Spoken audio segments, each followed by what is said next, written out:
thank you, Israel, because you've woken us up to all of this. And not only is the West losing the war on all fronts in the battlefield, it's losing the hearts and minds.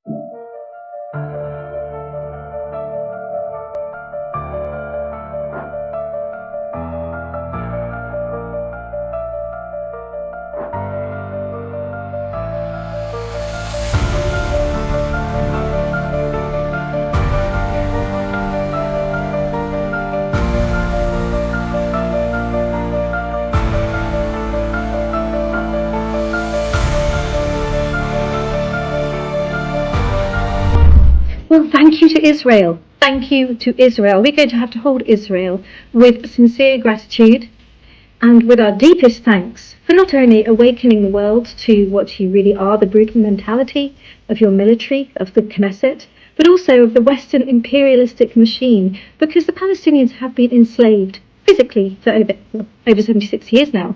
But what you've illustrated now, through our own research, understanding, and through us now looking objectively and not subjectively at the situations unfolding around the world, is that we also have been held captive in our minds. You see, enslaving people, ensnaring our consciousness, in rewriting the history books, eradicating countries, creating a culture of not only fear but intense propaganda, whereby we've always believed that we are the good guys.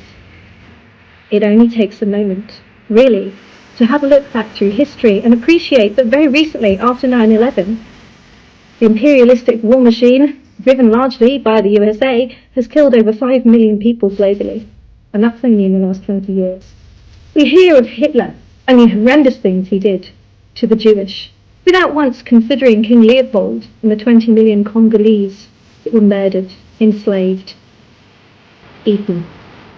We don't look back and connect the dots between what happened to the Aboriginals, the Native American Indians, of which 50 million were slaughtered by the Western imperialistic machine, the indigenous people, the Maori tribes of New Zealand, the tribes in Borneo, Indonesia, Malaysia. In fact, around the whole globe there's been a trail of destruction, death, killing, fear and wrath executed by the Western imperialistic machine. And thank you, Israel, because you've woken us up to all of this. And not only is the West losing the war on all fronts in the battlefield, it's losing the hearts and minds of its citizens. We, the British, the Americans, the Canadians, the Australians, the Kiwis, we are rising up in our millions. We do not consent, we do not comply, we do not approve. We're pulling our kids out of school, we're withholding our tax. We are opening the history books and realising that we, like the Israeli citizens, have been lied to. And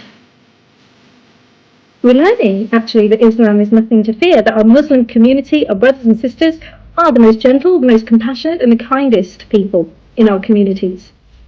See, Islam has been propaganda and weaponized and vilified, but we have eyes and we have ears, and we're now using our intellect and our time to discover the truth of the matter.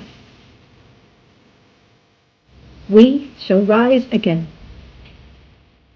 Take care and be blessed.